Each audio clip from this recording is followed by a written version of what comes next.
Assalamualaikum warahmatullahi wabarakatuh. Kami dari kelompok Jenderal Sudirman akan menjelaskan tentang Rumah Dinas Wakil Bupati Gresik.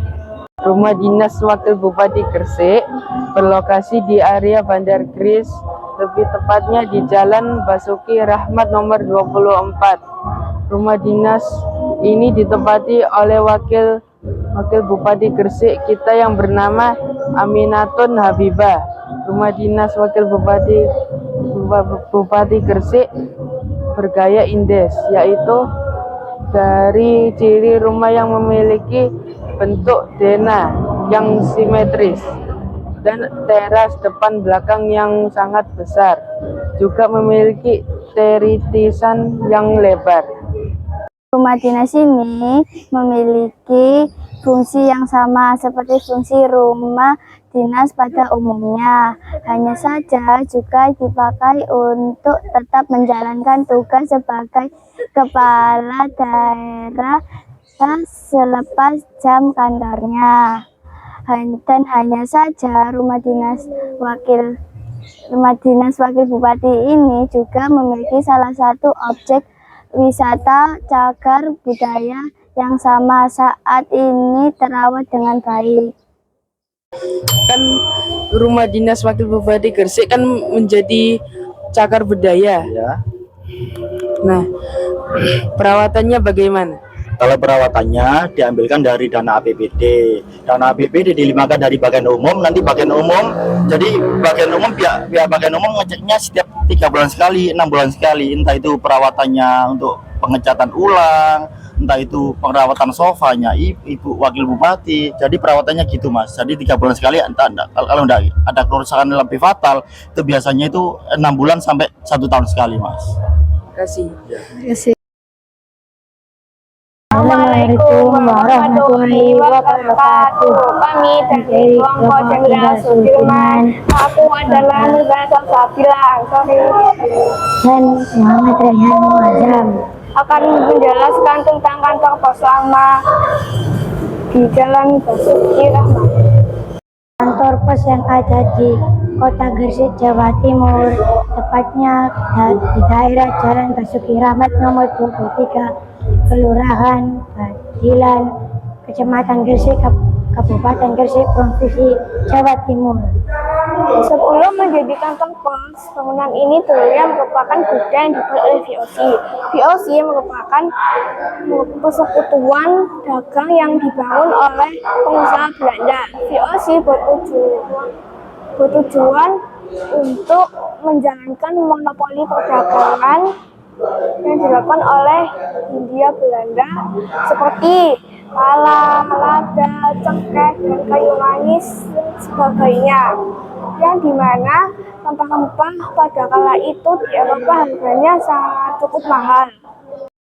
VOC mulai mendirikan loji dan gudang di Gresik pada tahun 1603 untuk mendukung dan melancarkan aktivitas perdagangannya yang berada di Pulau Jawa. Loji dan gudang itu bertebaran di dekat pelabuhan hingga ke Jalan Basuki Rahmat. Pada waktu kerajaan Belanda jatuh ke tangan Prancis, Napoleon Bonaparte mengangkat Louis sebagai penguasa di negeri Belanda pada 1806. Kemudian Louis Napoleon mengirim Herman William Daendels ke Hindia Belanda guna mengamankan daerah itu dari serangan Inggris.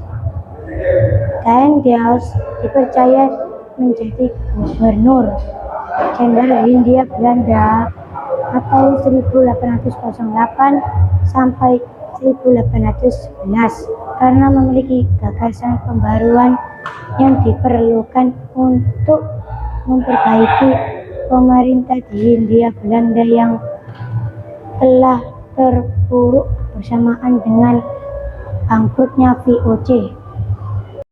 Bahannya di pelabuhan kecil di dekat Banten, tepatnya pada tanggal 1 Januari tahun 1808. Daniels kemudian memutuskan menuju Batavia, lalu kemudian menuju ke Buitenzorg yang berada di Bogor. Selama masa jabatannya, Daniels melakukan banyak pembangunan di Hindia Belanda, seperti memerintahkan untuk membangun jalan anyar sampai jalan Panyarukan, atau bisa disebut sebagai jalan pos.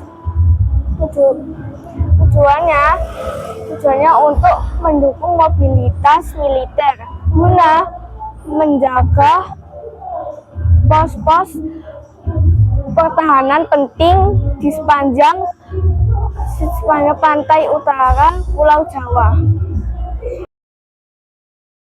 Assalamualaikum warahmatullahi wabarakatuh. Kami dari kelompok Jentara Sudirman akan menjelaskan tentang gardu suling. Gresik Kota Lama atau Banjar Gresik menyimpan banyak bangunan bersejarah. Salah satunya bangunan Menara Tua yang bernama Gardu Suling. Menara yang biasa disebut Gardu Suling ini menjadi saksi bisu perjuangan warga Gresik saat mengusir para penjajah dari kota Santri. S.Aji, ahli sejarawan Gresik, menjelaskan asal-usul nama gardu ini karena gardu tersebut kerap mengeluarkan suara sirine yang sekilas mirip suling. Cagar budaya di Kota Pudak itu dibangun pada 1929 oleh Kiti Susman, seorang kepala ANIM saat ini disebut PLN, sebagai tempat penyimpanan trafo listrik. Menjelang subuh, suara sirine terdengar melengking seperti siulan menyapa warga Gresik hingga radius 5 km dengan volume maksimal. Selanjutnya disusul dengan suara azan dari mushola dan masjid-masjid di Kota Gresik. Sirine mulai hidup lagi pada tahun 1 Januari 2014 setelah berhenti selama 29 tahun. Tepatnya pada tahun 1985, sirine mulai berhenti bersiul karena kerusakan mesin. Gardu Suling Gresik. Gardu Suling ini merupakan hibah dari PT PJB, Unit Pembangkitan Gresik, yang dipersembahkan untuk Kabupaten Gresik dengan harapan agar PT PJB bisa berkembang seiring perkembangan Kabupaten Gresik.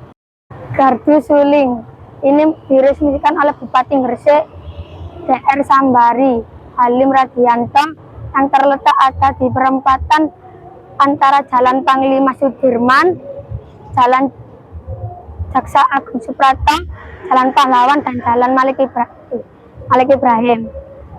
Kami berharap persembahan ini bisa dikenang sampai masa, sampai anak cucu kita.